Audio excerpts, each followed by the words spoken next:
What's going on? Chris here. We're going to talk about the weekly overview and starting with the Covey portfolio performance.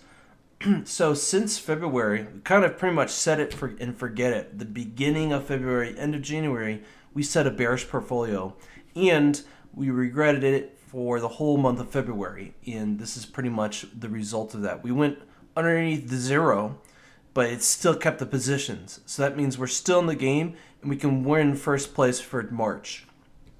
So we are currently in seventh place with the highest alpha out of everybody except Kip Plu. He's below us. He's got a little bit of a higher alpha. I don't know if it's because he just started or he's pretty much got a similar portfolio as us. Like we're short a whole bunch of crypto, but we're also long the VIX. So like we'll still beat him. That's why his alpha is not as high as ours. But as long as the direction that we're going, which is down, keeps on becoming more like that, then the truer it become.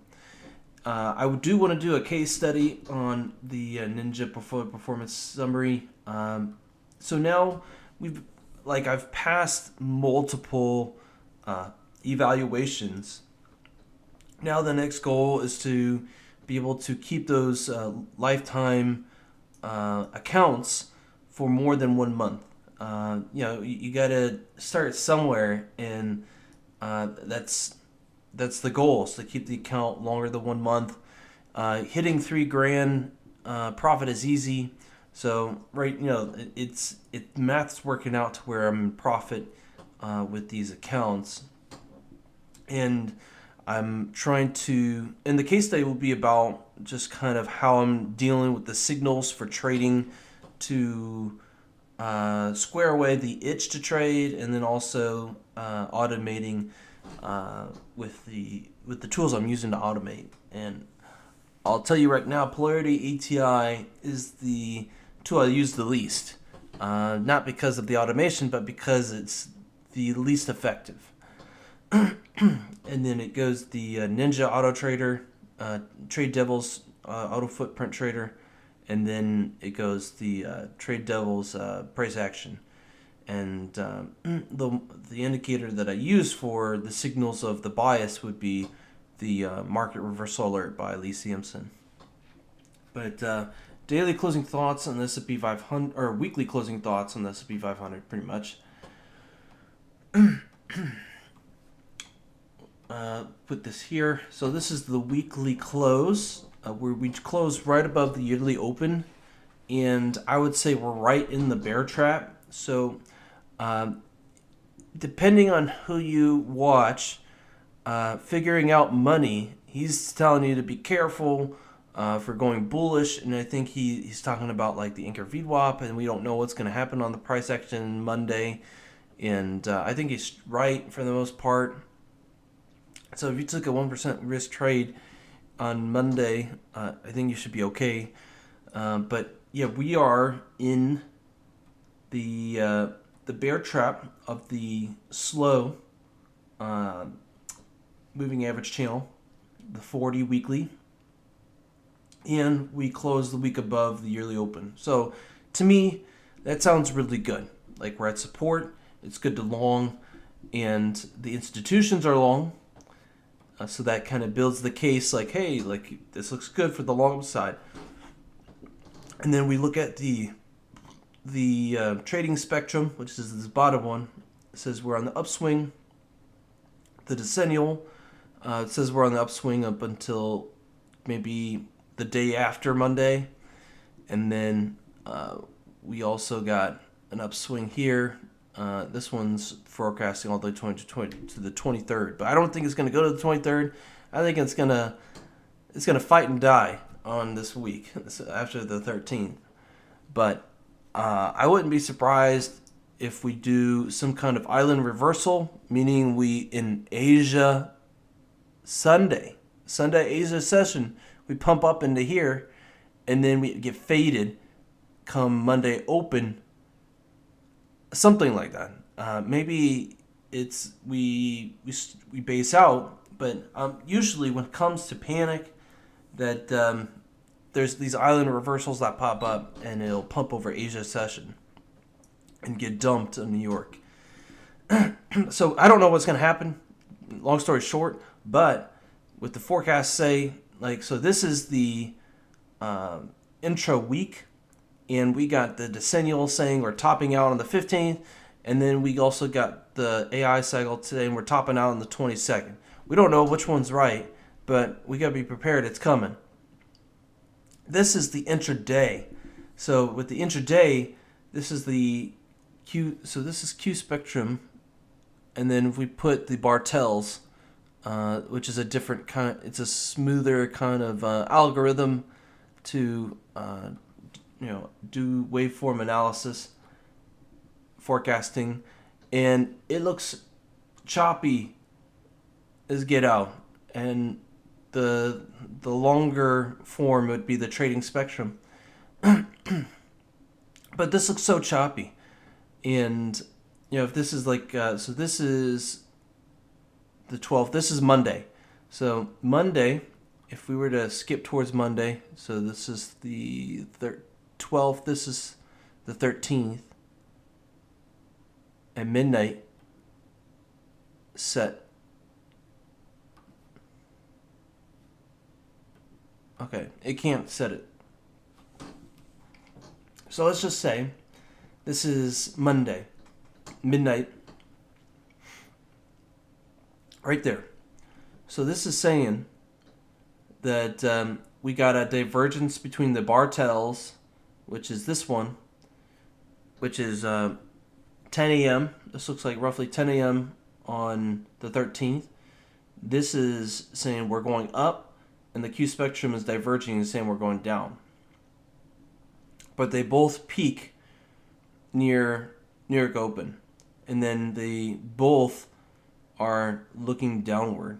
So I don't know if we're going up for an island reversal or if we're gonna base out and then go down to, I don't know, close lower. It's hard to tell, but my base guess would be like we wait, we see what happens, get some data, and then CPI news comes out, I think. CPI, 8:30 a.m. Like, how do you like them apples? That looks ridiculous. Like, Monday's going to be nuts. And, yeah, I don't know what to expect. But if we were to go back to this original, the AI says we're topping out on the 23rd. And let's look at that week.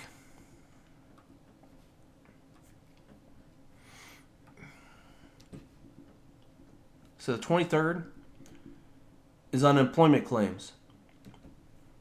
That makes sense. So if the institutions are long and it goes against the retail sentiment. Retail sentiment is like freakishly bearish. It's like borderline panic.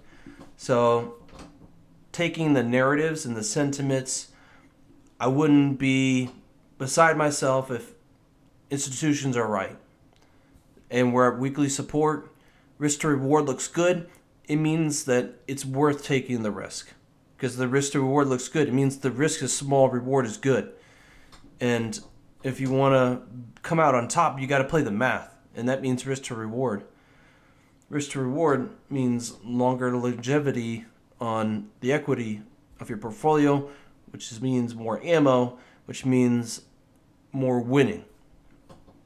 So it's just playing risk to reward, level to level, and with the correct sizing. And the probabilities of being on the right side, right now I got my oscillator saying, hey, we're either trending or we're bottoming. And I'm with the weekly close above the yearly open, I say we're bottoming for the week, and we're going to go touch some resistance. We're at support. You do not short into support, and then those three things, like closed over the yearly open, institutions long, math cycle long, and add support. In a bear trap, in the macro bear trap, I'm just not gonna short. It just looks too stupid to want to short here and freak out like the retail is freaking out. So we're just not gonna do it. And then maybe we come up into this resistance, and that's when we short. So levels to short, I don't know where we're going to. We could go all the way up here. I have no idea where we would stop.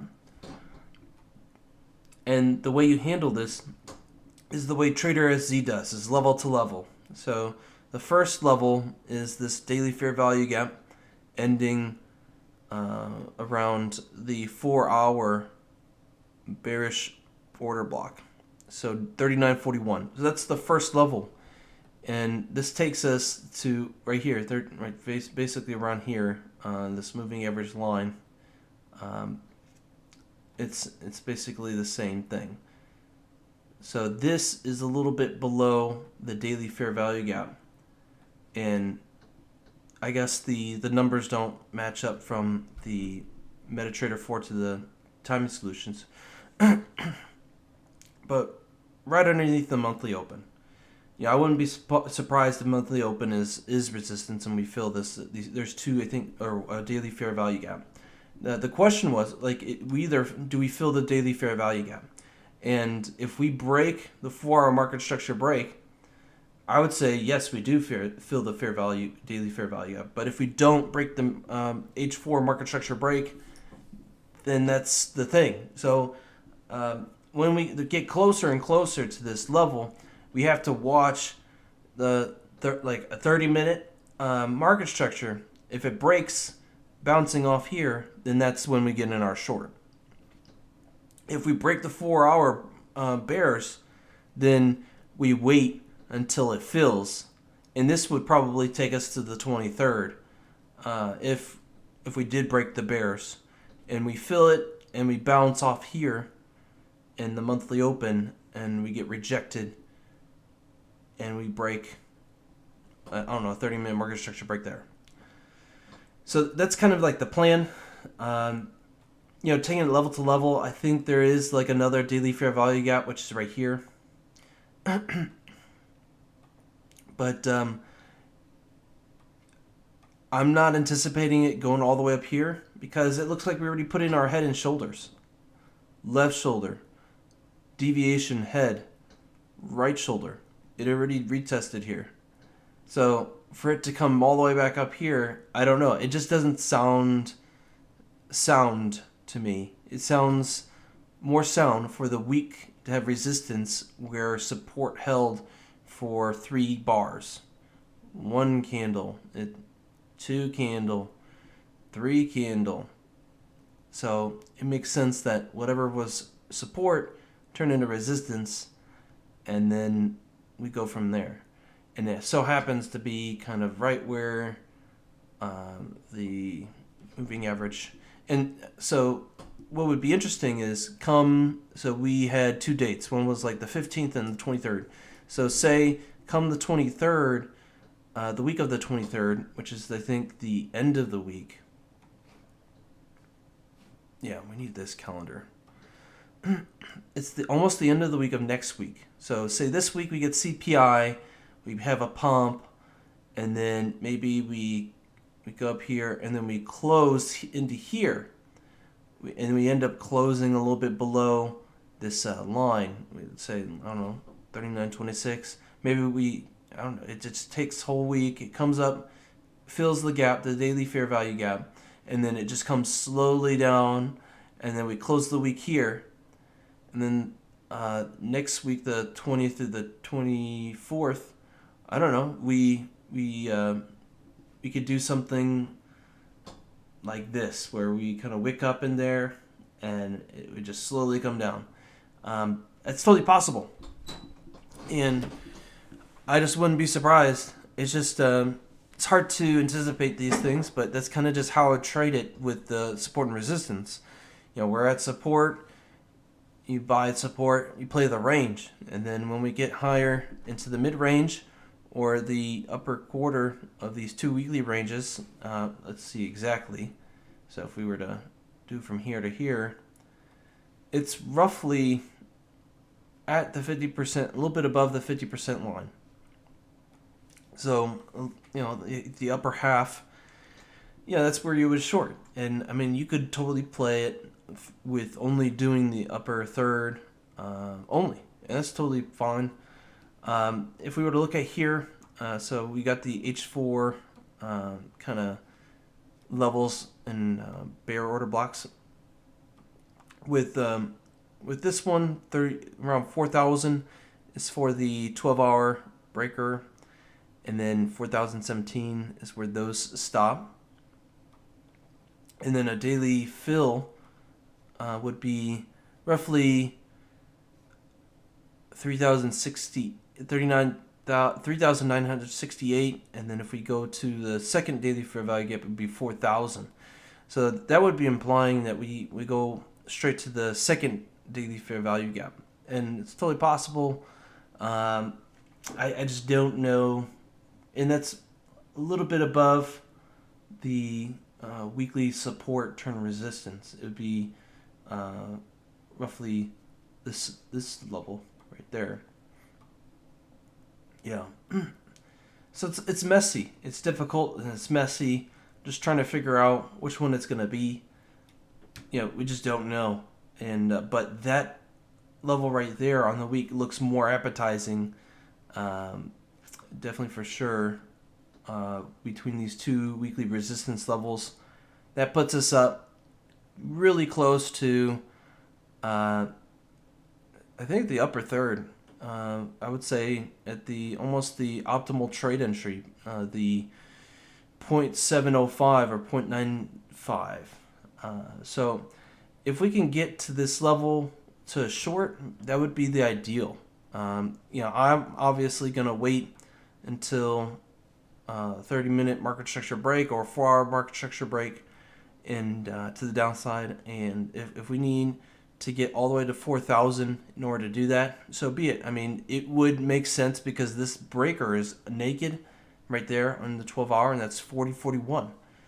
And I would like a nice long into that, but don't be confused that it's going to be quick up into that. I don't think so, but I think it's going to be a good risk to reward to long, and then if we get to roughly 4,000 or 40.41, it would be a good risk to reward to short. I'm playing the range.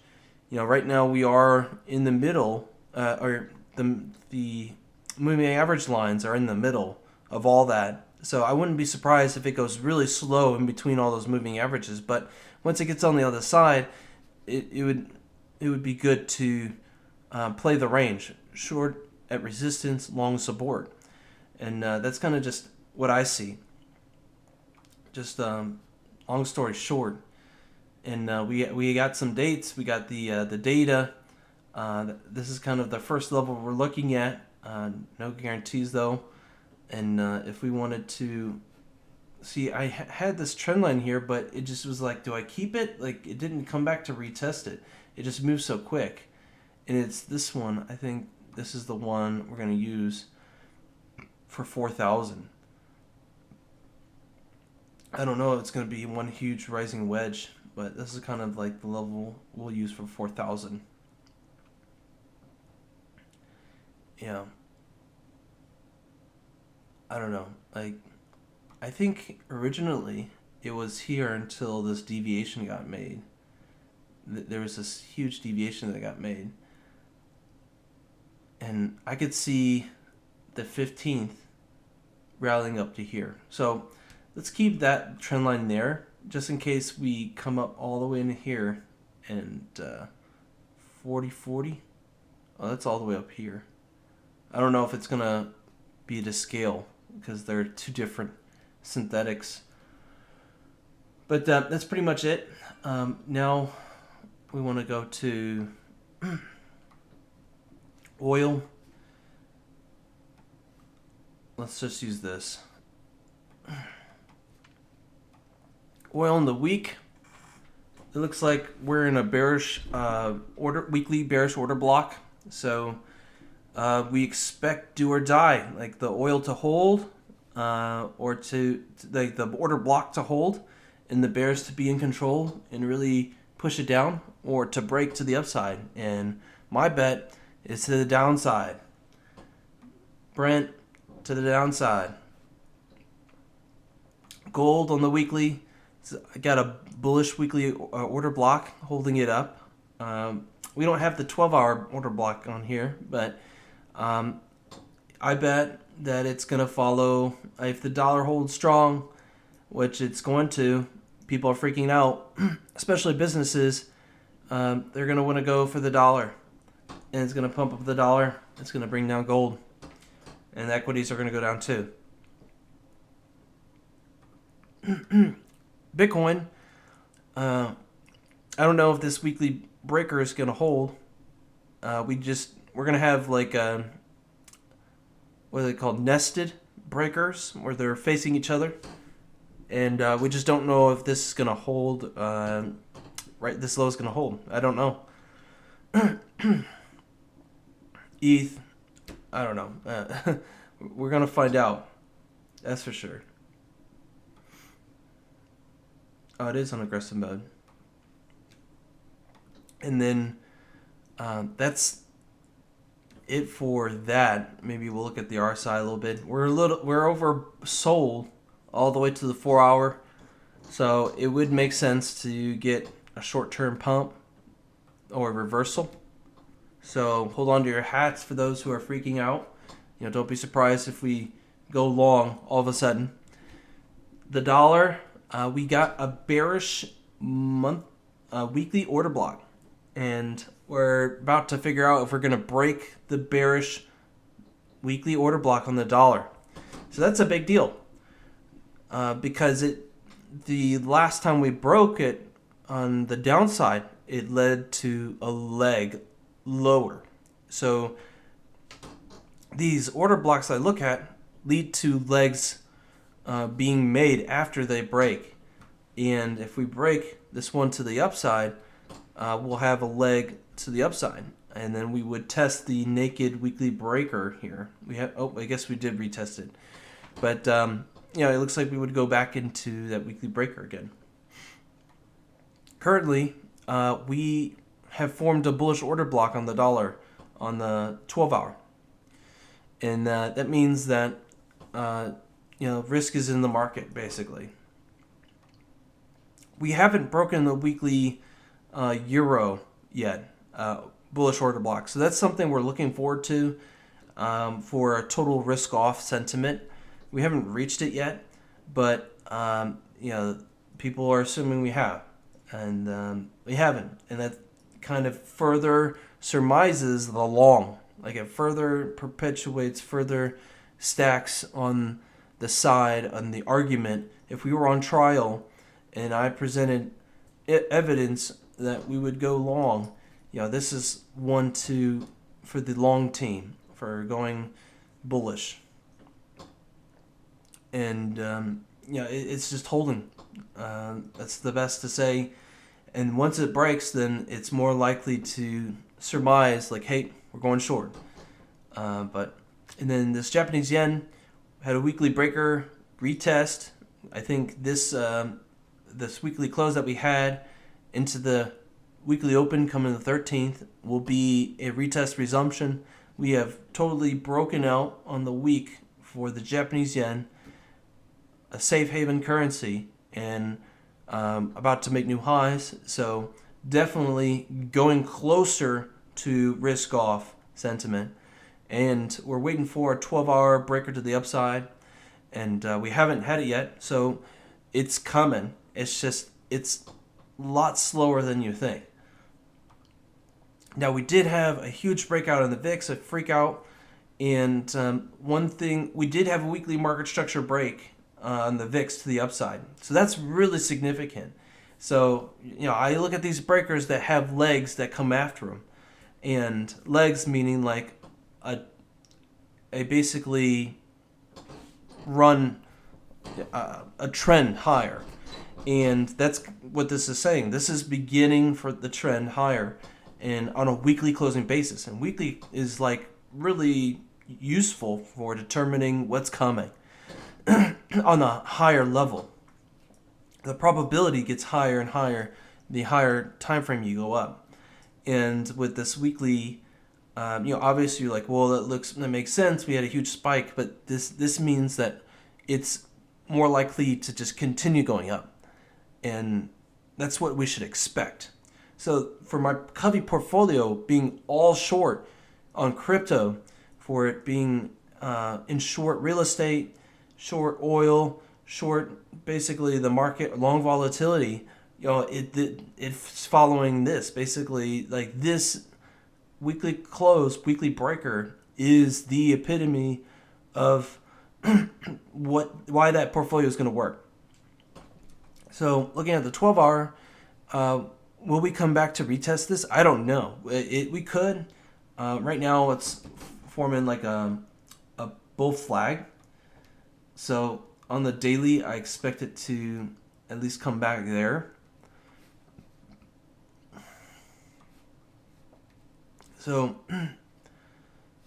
the back of this thing, I expect it to maybe come back and touch here. Now, coming all the way back down here, I have no idea. I don't think so. It's what we call a double bottom bull flag. And it would make sense why during getting closer to the 23rd that we start forming a bull flag here and getting ready to take off. But yeah, I would say that it's not over yet, and it hasn't broken out totally. It's just gotten broken out enough to start putting in bullish price action. Bullish price action is the double bottom, and then now the bull flag. And the bull flag means it's got to consolidate a little bit, and then it'll take off. And so I'm telling you, in conclusion of all of this, that it's not over. It's not over. Bearish price action is coming. It's just it's going to go level to level, and then it's going to go into some overbought exhaustion in some way to where it's enticing for the bears to just finish it, do the finishing move, and it's just not going to happen come Monday. I would say I am 60% confident that it's not going to come Monday. Obviously, if the people of America do a bank run on all their banks, then yes, it's more likely to happen. But the thing is, it's more likely to happen that the institutions come out on the winning side of this. The dealer always wins, kind of mindset. And if you want to pick something that has a lower probability, which is like everybody doing a bank run, what's more likely to happen is that these tech companies who have their money in SVB, they don't have to lay off their employees. They just got to not pay payroll, and that counts as unemployment. And that's the thing. Like it's just these companies end up having to make delayed promises, and these delayed promises are in the form of payroll, and that delayed payroll will act as unemployment, temporary unemployment, and that's what's going to freak out the economy, not necessarily everybody doing their bank run. And I don't think, like, who knows? Jim Cramer said JP Morgan's a fortress, so, who's next? JP Morgan? I don't know. But the thing is, right now, we got to play the structure. We take our risk to reward, level to level. We do good position sizing.